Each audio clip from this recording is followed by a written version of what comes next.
After my parents died, my brother threw me out. Then the will changed everything. He thought I'd been left with nothing until the lawyer read one final clause that left him collapsing in front of everyone. My name is Brianna Mercer, and I have endured 32 years in a patriarchal family. 3 weeks ago, after parents passed, my brother kicked me out of the house. He looked me in the eye and said, "Dad decided a long time ago sons inherit everything. Daughters get nothing. That's how it's always been in this family, and that's how it's going to stay." Then he changed the locks on the house where I grew up. The house where I spent 2 years caring for our dying mother while he visited 3 times. The house where I held her hand through chemotherapy while he checked his Rolex and complained about traffic. He threw my belongings onto the lawn and told me I was nothing but a burden. Because in my father's eyes, that's all a daughter could ever be. But here's what my brother didn't know. Our mother had spent 8 years preparing for this exact moment.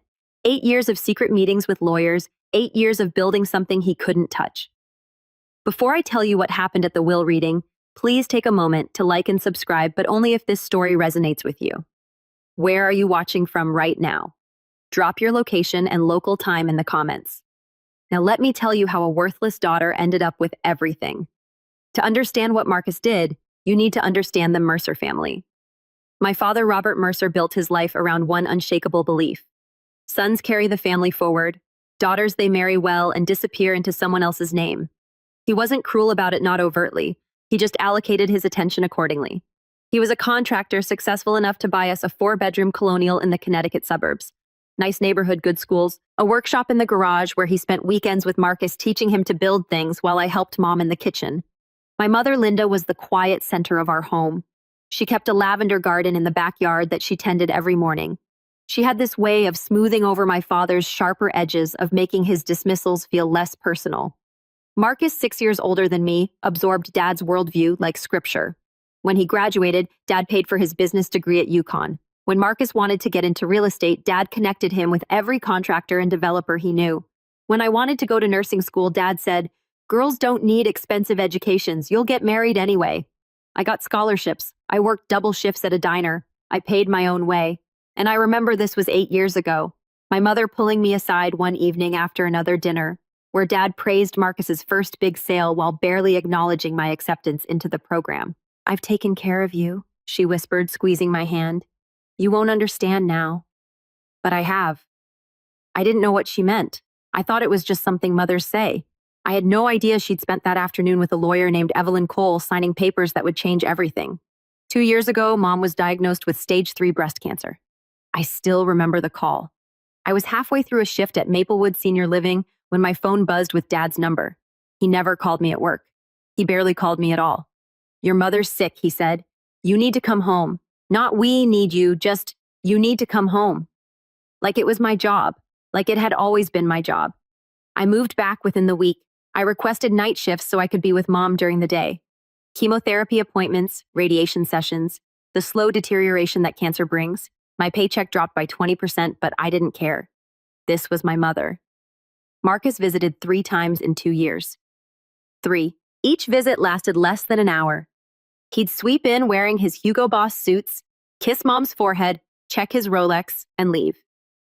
Victoria, his wife, came once and spent the entire time photographing the house for memories while barely looking at Mom. Dad never acknowledged what I was doing. In his mind, this was simply what daughters did. But Mom knew. She started meeting with someone once a month, a lawyer, she said, for insurance paperwork. I'd drive her to an office in Hartford, wait in the car, and drive her home.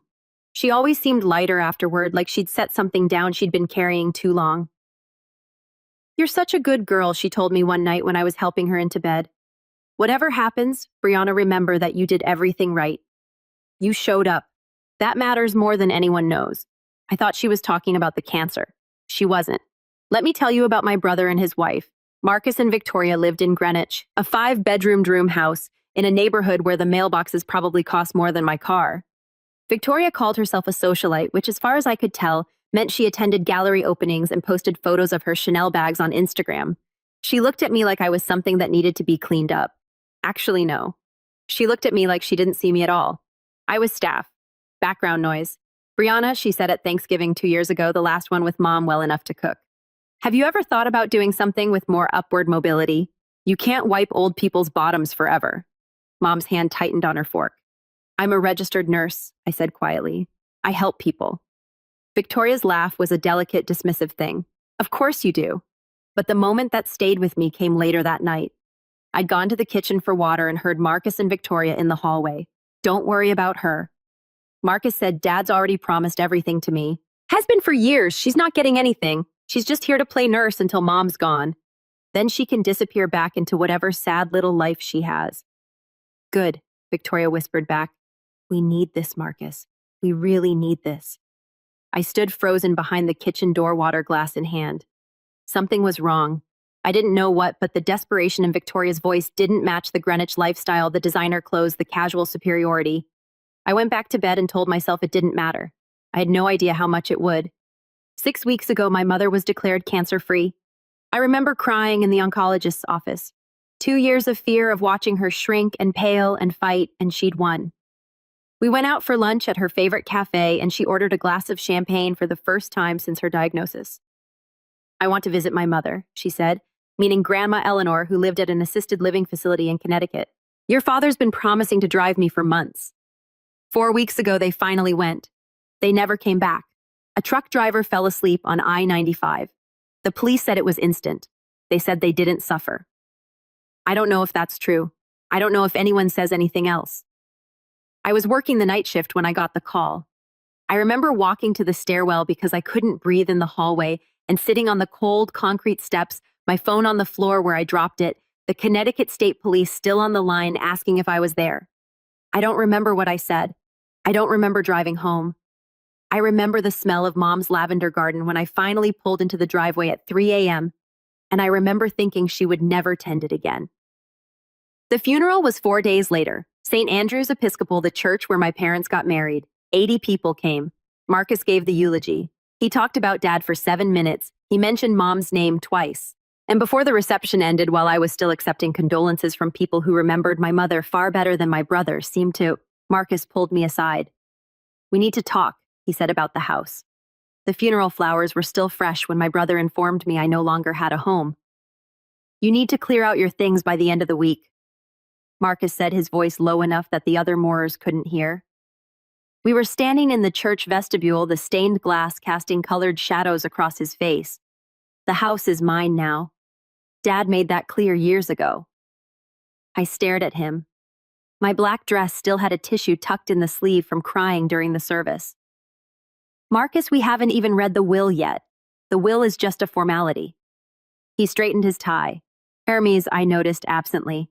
You know how Dad felt. Sons inherit. That's how it's always been. You should be grateful I'm giving you a week. Grateful. The word came out strangled. Look, he softened his voice into something that might have sounded reasonable to anyone who didn't know him. I understand this is hard. You've been living there taking care of things, but that was your choice. You could have had a real career, a real life. Instead, you chose to play nurse. That's not my fault. Behind him, Victoria was checking her phone, already bored. That's not Marcus. I took care of Mom for 2 years. While I what? His eyes went hard. While I built something, while I made something of myself. Don't pretend wiping bedpans is the same as running a business, Brianna. We both know what you are. He stepped back, adjusting his cuffs.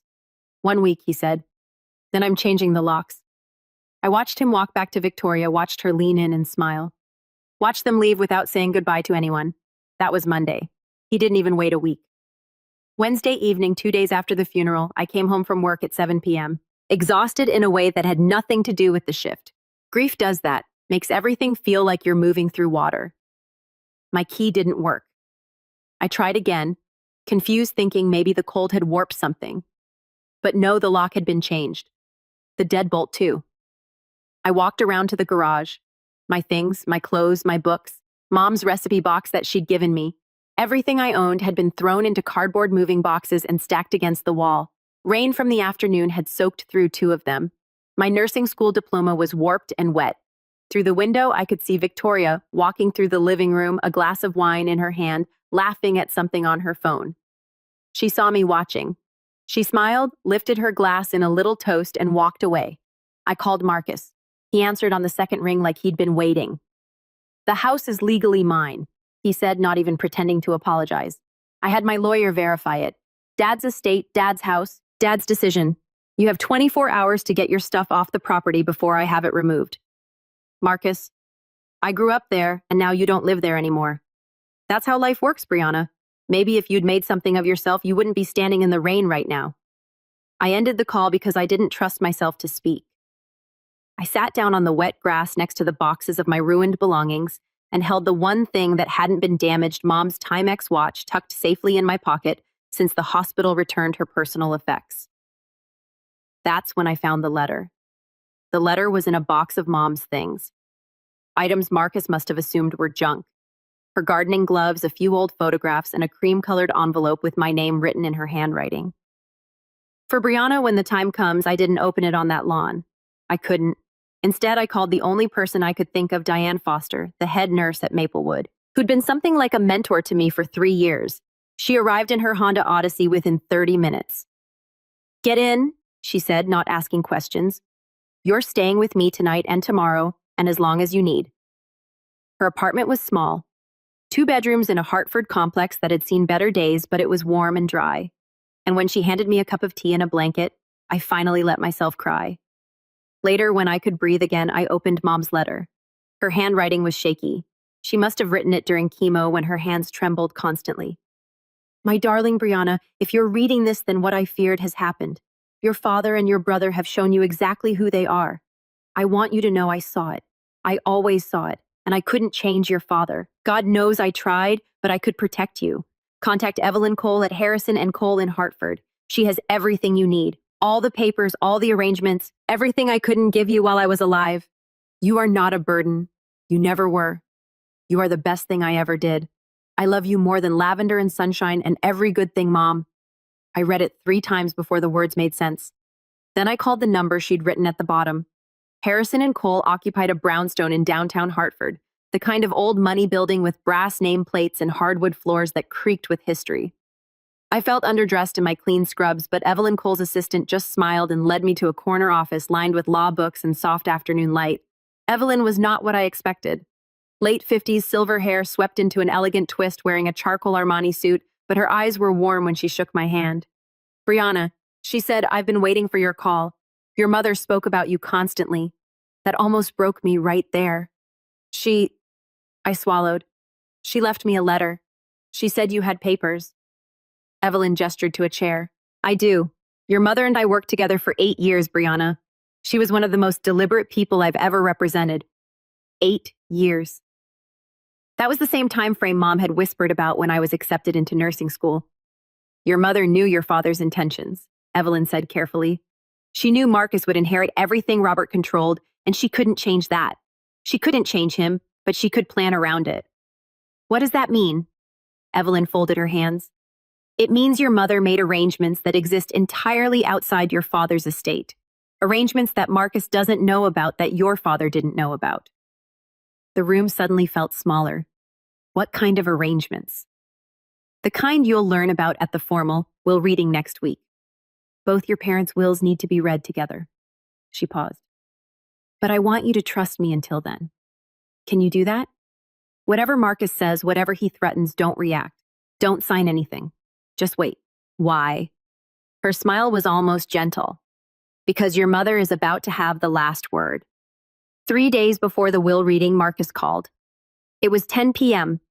I was sitting in Diane's kitchen, the lights dim, trying to read a book without absorbing a single word. His name on my phone screen made my stomach clench. Brianna. His voice was friendly, which was somehow worse than hostile. "I've been thinking this situation, us being at odds, it's not good for anyone. You kicked me out of my home 2 days after our parents' funeral. Marcus, I know, I could have handled it better." He actually sounded apologetic. "That's why I'm calling. I want to make this right." I waited. "I've drawn up a simple agreement," he continued. "You sign away any claim to contest the estate, and in exchange I give you $10,000 cash. Enough to get yourself settled somewhere nice. $10,000 for a lifetime of being told I was less. For 2 years of caring for our mother while he visited 3 times. For every dismissal, every slight, every moment, Marcus and my father made me feel like I was taking up space that should have belonged to someone worthier. No, Brianna, be reasonable. You're not going to win anything in probate. Dad's will is clear. All you'll do is spend money on lawyers and drag this out for months. Take the money. Start over. I said, no, Marcus. I'll see you at the will reading. His voice hardened instantly. You're making a mistake. You know that, right? You're going to walk out of that room with nothing less than nothing, and you'll wish you'd taken this offer. Then that's my choice to make. Fine. He practically spat the word, but remember, I tried to be generous. What happens next is on you. The line went dead. I sat down the phone with shaking hands. Then I did exactly what Evelyn told me to do. I waited. I have to pause here and ask you something. Have you ever been pressured to sign something by family, told you have no right to ask for what's fair? That feeling, that specific helplessness, it stays with you. If this story is hitting close to home, leave a comment. I read every single one, I promise. And if you haven't subscribed yet, now might be the time, because what happens next at that, will reading it changed everything. The will reading was scheduled for 2 p.m. on a Thursday at Harrison and Cole.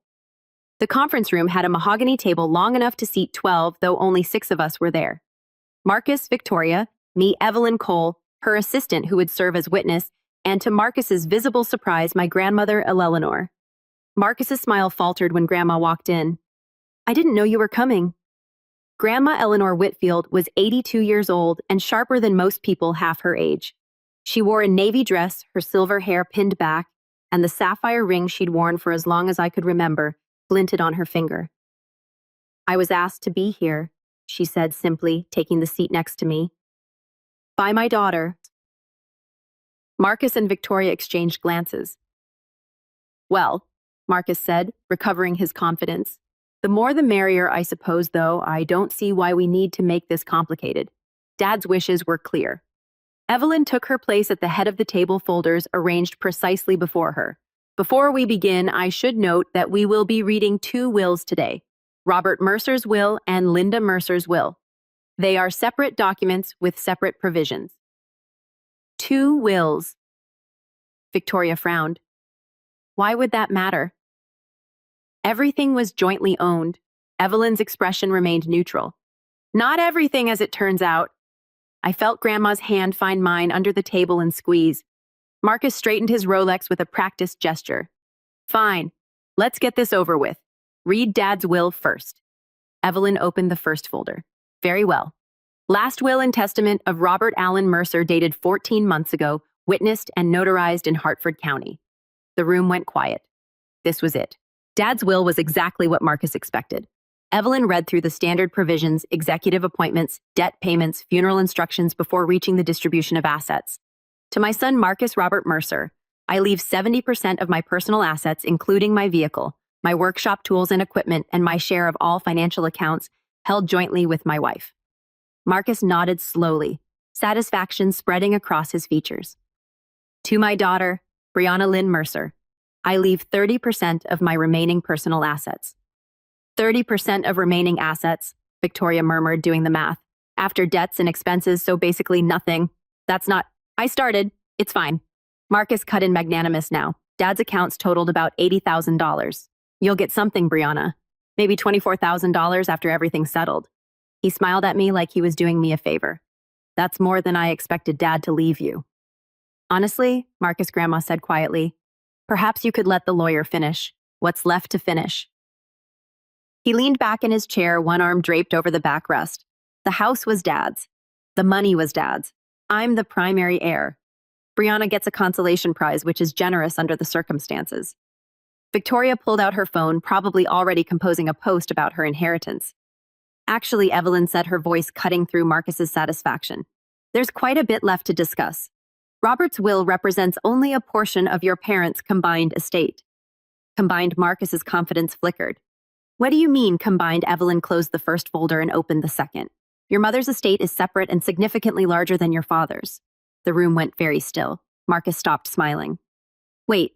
Marcus held up a hand. Mom didn't have her own estate. She was a housewife. Everything she had came from Dad. That's not accurate, Evelyn said calmly. It is accurate. I know my own family. Marcus stood up as if the height would give him authority. Whatever you're about to read, whatever little savings account Mom might have had, it doesn't change anything.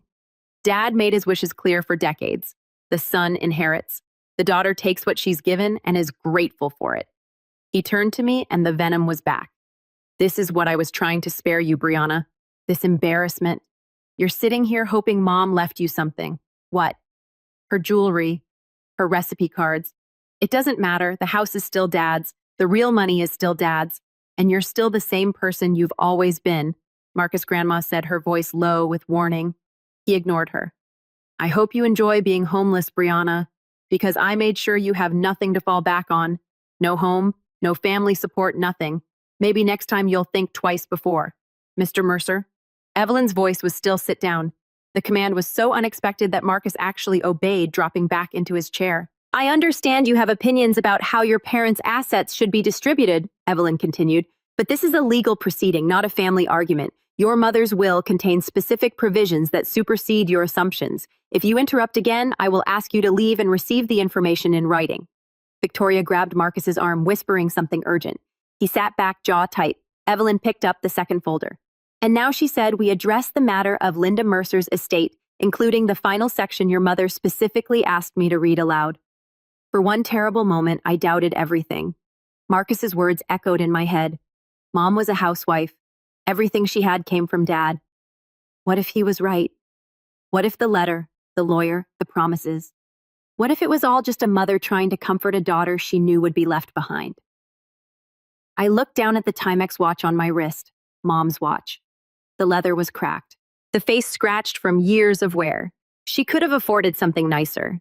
I knew that now, but she wore this one every day until the day she died. What did she really leave me? Victoria was whispering to Marcus, her manicured nails tapping against the table. She probably just has some life insurance or something. A few thousand. Nothing that changes our situation. Our situation? The phrase caught my attention. What situation? Grandma's hand was still in mine under the table. I felt her squeeze again, firmer this time, as if she could sense my wavering. Brianna, she murmured so quietly only I could hear. Your mother was the smartest woman I ever raised. Trust her. I looked at Evelyn, who was watching me with an expression I couldn't quite read. Patient, almost anticipatory. I'm ready, I said. Marcus snorted. Ready for disappointment. Victoria laughed. Evelyn ignored them both. She opened the folder and removed several documents. I could see official seals, notarized stamps, pages dense with legal text. Last will and testament of Linda Eleanor Mercer, she began. Updated 18 months ago, witnessed by myself and a notary public of Hartford County. The testator was evaluated by Dr. Sarah Hammond, a board-certified psychiatrist, and declared fully competent to execute this document. She looked directly at Marcus. The first item is a letter Mrs. Mercer requested I read aloud to all present. Marcus shifted in his seat. 18 months ago. Mom was in the middle of chemo 18 months ago. Her judgment was compromised. I anticipated that concern, Evelyn replied, her tone even. Which is why I have Dr. Hammond's written evaluation confirming your mother's full cognitive capacity at the time of signing. I also have video documentation of the signing itself. She produced a USB drive and set it on the table. Your mother wanted no ambiguity. She recorded herself explaining every decision in this document.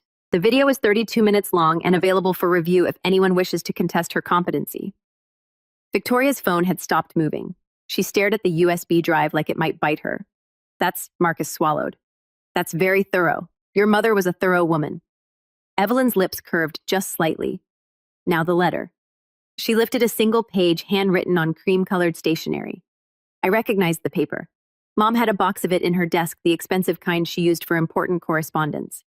To my children, Evelyn read, her voice clear and measured. If you are hearing this letter, then I am gone, and the moment I dreaded has arrived. My throat tightened. I love you both. I want you to know that first. But love does not make me blind. Marcus went very still. For 35 years, I watched your father favor Marcus in ways he didn't even recognize as favoritism. It was simply how he saw the world. Sons matter, daughters serve. I couldn't change him. Believe me, I tried. Evelyn paused, looking up at us. There's more, she said. But perhaps I should continue after everyone has had a moment. Keep reading, Marcus said tightly. Evelyn nodded and I braced myself. Evelyn continued reading, and my mother's voice seemed to fill the room. When Brianna was born, Robert said, maybe next time we'll have another boy. I held my daughter in my arms and promised her silently that she would never be next time to me. I watched her grow up, working twice as hard for half the acknowledgement. I watched her pay her own way through nursing school while Marcus received every advantage.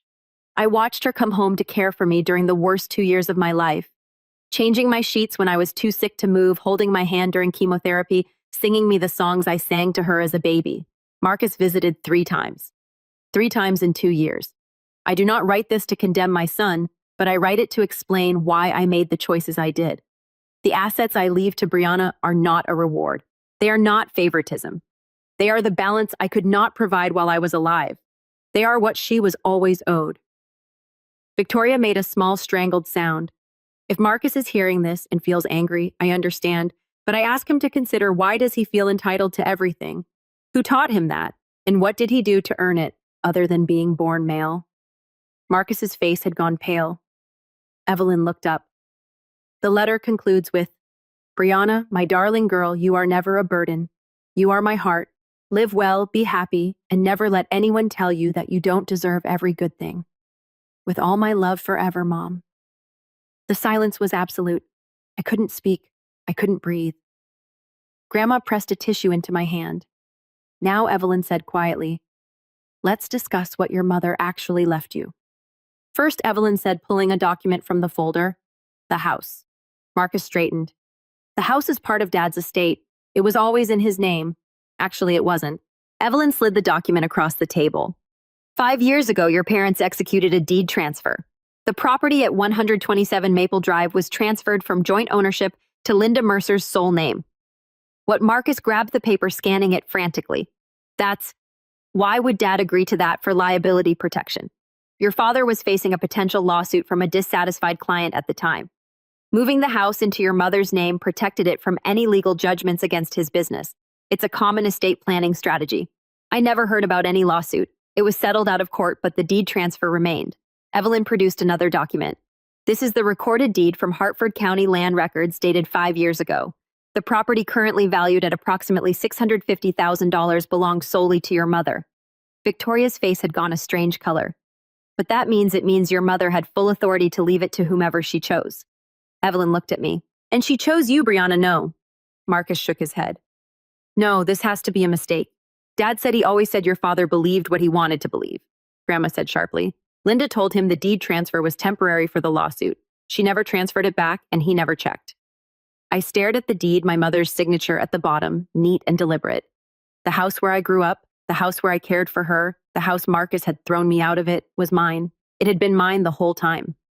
Additionally, Evelyn continued as if she hadn't just detonated a bomb in the middle of the room.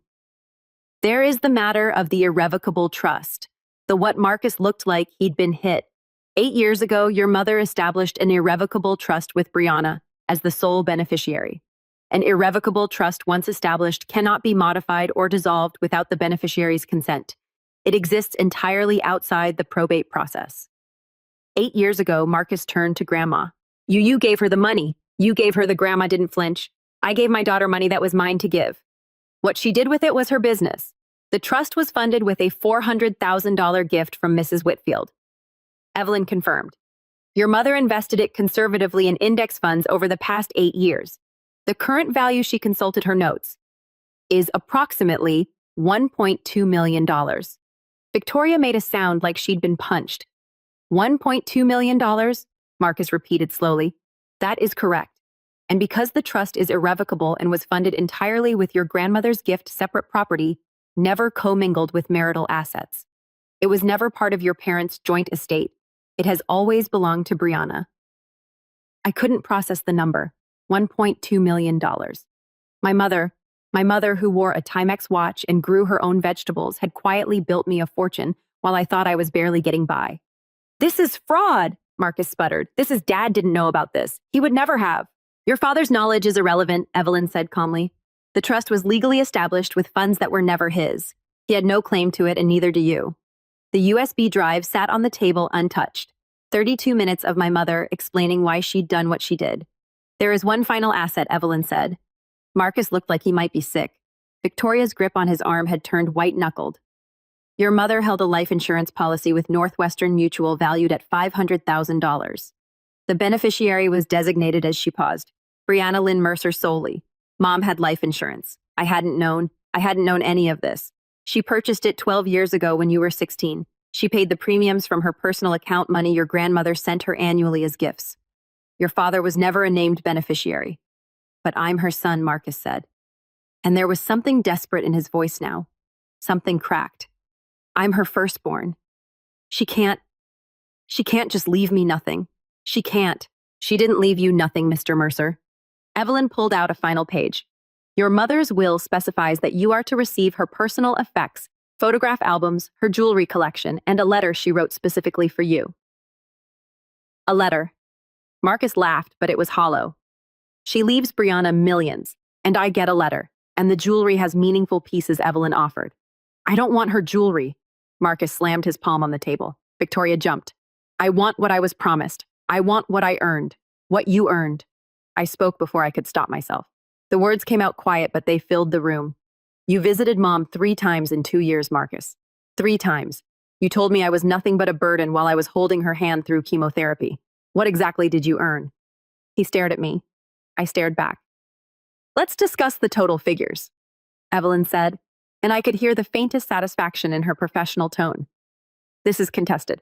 Marcus stood up so fast his chair nearly toppled. I'm contesting all of it. Mom wasn't in her right mind. The chemo, the medication. She couldn't have made these decisions rationally. Evelyn remained seated. As I mentioned, your mother underwent a cognitive evaluation by Dr. Sarah Hammond, a board-certified psychiatrist unaffiliated with her medical treatment. The evaluation concluded that Mrs. Mercer was fully competent and understood the nature and consequences of her decisions. Psychiatrists can be wrong. Additionally, the signing of her will was recorded on video. Evelyn tapped the USB drive. In it, your mother clearly articulates her reasons for each bequest. She also directly addresses the possibility that you might contest and explains why such a contest would fail. Marcus's jaw worked. Furthermore, Evelyn continued the irrevocable trust and life insurance beneficiary designations are not subject to will contests. They are independent legal instruments that bypass probate entirely. You have no standing to challenge them. There has to be something. If you wish to contest your father's will, you may do so, though I'd advise consulting with your own counsel about the costs versus the potential recovery. As for your mother's arrangements, Evelyn's gaze was level. She anticipated your objections, Mr. Mercer. She spent 8 years making sure everything was ironclad. Grandma Eleanor spoke up. My daughter didn't do this out of spite, Marcus. She did it because she knew.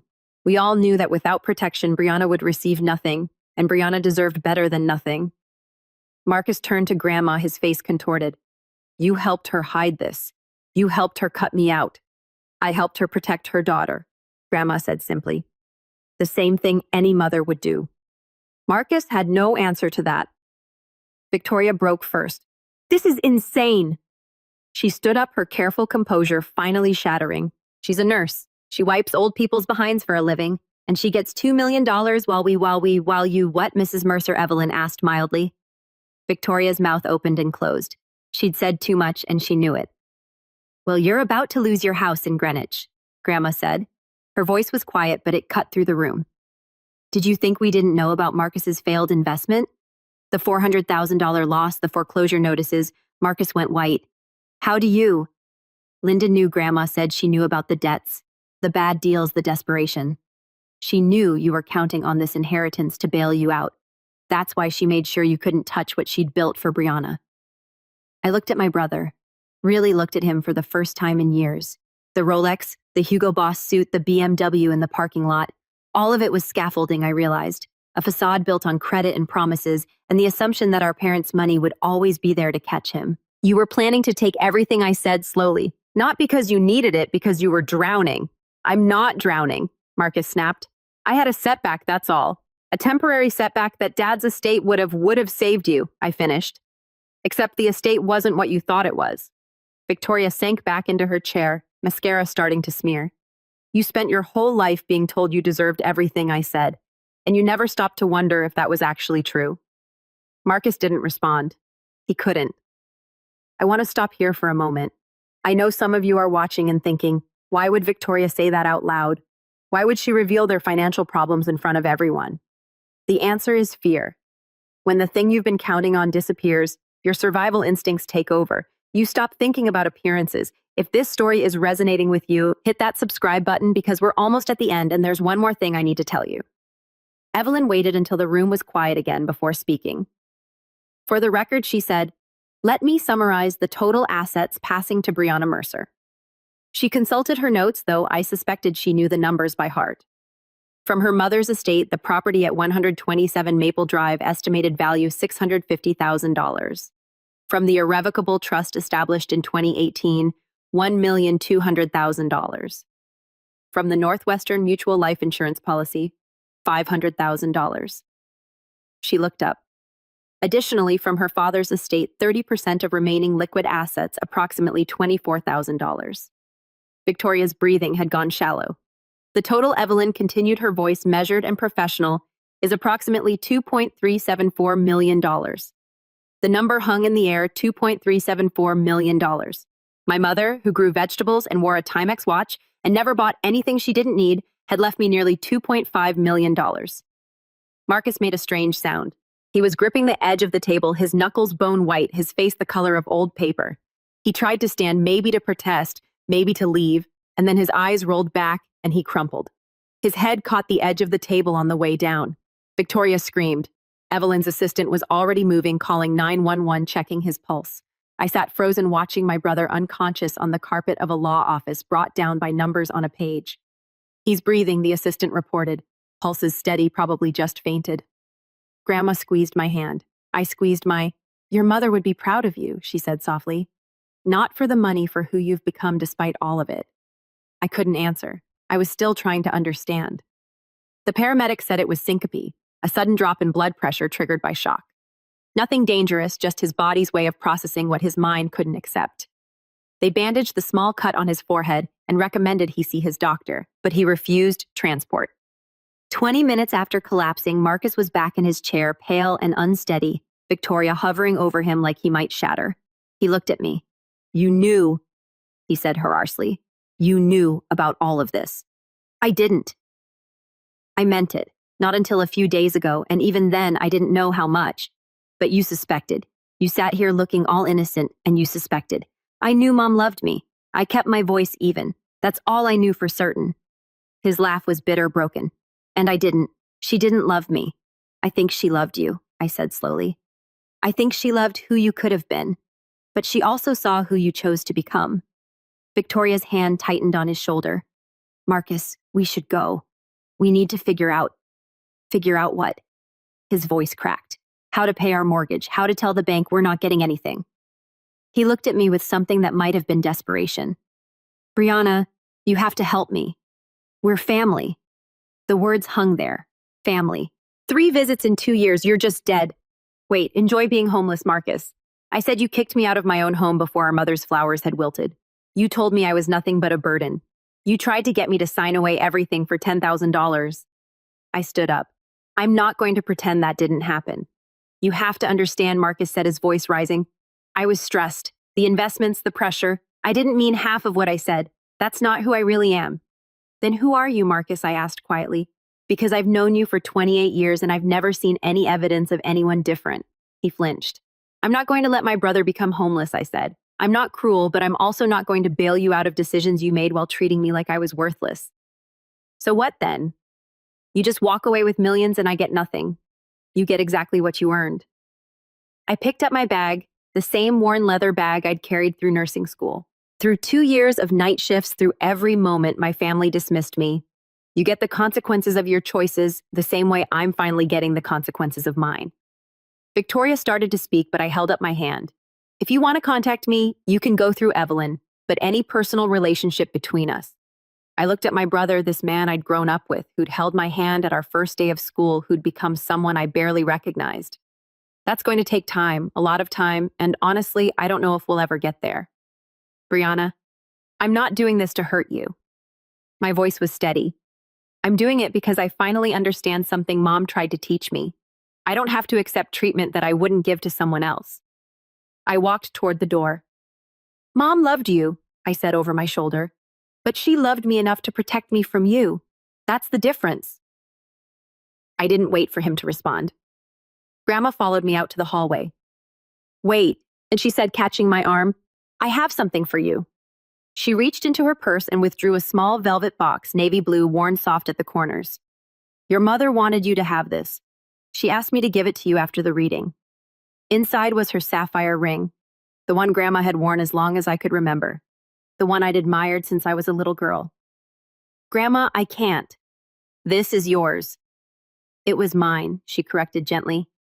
I gave it to your mother on her wedding day, and she gave it back when she knew she was dying so I could give it to you when the time was right. I slid it onto my finger. It fit perfectly. There's something else you should know, Grandma said. Something even your mother didn't put in the will. I looked up. Linda wanted to leave your father years ago before you were born, but then she got pregnant with Marcus and she stayed. She stayed for you kids. I never knew. No one did. She made the best of it. But she always regretted that she couldn't give you a different childhood. Grandma's eyes were bright with unshed tears.